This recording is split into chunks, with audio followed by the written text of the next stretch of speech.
Assalamualaikum warahmatullahi wabarakatuh. Ummu Al-Fatih Ensiklopedia Islam Dunia kembali menyajikan berita-berita Islam dunia. Semoga semakin menambah ilmu pengetahuan tentang Islam bagi Anda semua.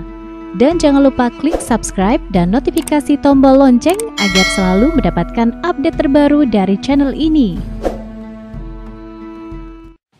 Seorang arkeolog bernama Ron Wright pada akhir tahun 1988 menyatakan bahwa dirinya telah menemukan beberapa bangkai roda kereta tempur kuno di dasar Laut Merah.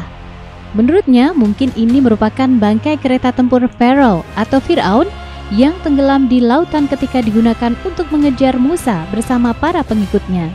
Menurut pengakuannya, selain menemukan beberapa bangkai roda kereta tempur berkuda, White bersama para krunya juga menemukan beberapa tulang manusia dan tulang kuda di tempat yang sama.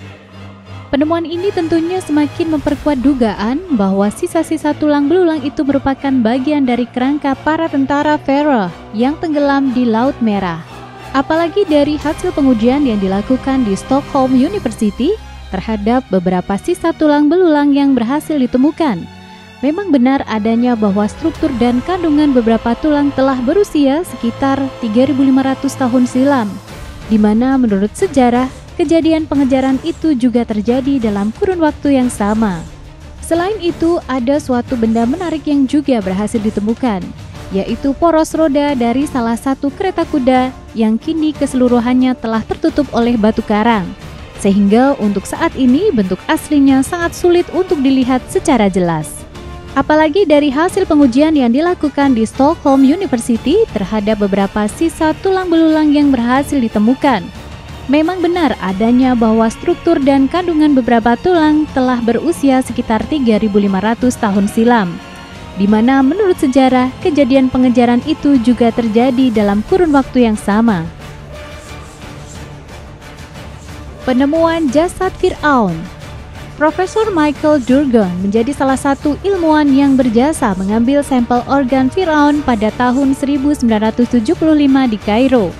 Setelah penelitian, sang profesor menemukan bahwa kondisi tubuh Fir'aun masih utuh meskipun sudah tenggelam di laut selama waktu yang lama. Bantuan penelitian pun ditawarkan oleh Eropa untuk menganalisis mumi Fir'aun. Profesor Dr. Maurice Bucaille kemudian menjadi pemimpin ahli bedah sekaligus penanggung jawab utama dalam penelitian mumi tersebut. Jasad Fir'aun pun dibawa ke Prancis demi penelitian. Hasil penelitian menemukan hal yang mengejutkan bahwa sisa-sisa garam yang melekat pada tubuh mumi adalah petunjuk bahwa Fir'aun meninggal karena tenggelam. Jasadnya yang baru dikeluarkan dari laut kemudian segera dibalsam untuk diawetkan. Namun hal ini tetap mengganjal logika sang profesor. Bagaimana jasad mumi yang sudah tenggelam lama di dalam laut ini masih lebih baik kondisinya dibanding mumi-mumi lainnya? Bucaille kemudian dibantu oleh Cecaldi dan Durgon. Tim medis akhirnya menemukan bahwa kematian cepat Fir'aun bukan karena tenggelam, melainkan hantaman keras di bagian tengkoraknya. Hal tersebut mulai sesuai dengan penggambaran kematian Fir'aun di Al-Quran, bahwa dia mati karena ditelan ombak. Bucaille kemudian merilis laporannya yang berjudul Les Momies de Pharaoh et la Médecine atau Mumi Fir'aun, sebuah penelitian medis modern. Ia lalu mendengar bahwa Al-Quran sebenarnya telah mengisahkan cerita tenggelamnya Fir'aun, begitu pula dengan penyebab selamatnya mayat tersebut. Bucaille kembali berpikir bagaimana bisa Al-Quran yang sudah ada sejak dulu menceritakan tentang penyelamatan jasad Fir'aun. Setelah mencari riwayat di berbagai kitab termasuk Taurat dan Injil, Bucaille beralih ke Islam. Ia menemui sejumlah ilmuwan otopsi Muslim dan diberitahu mengenai ayat di bawah ini. Maka pada hari ini kami selamatkan badanmu, supaya kamu dapat menjadi pelajaran bagi orang-orang yang datang sesudahmu. Dan sesungguhnya kebanyakan dari manusia lengah dari tanda-tanda kekuasaan kami. Quran Surat Yunus ayat 92. Ayat tersebut telah menyentuh hati Bucaille sehingga ia menjadi seorang mu'alaf.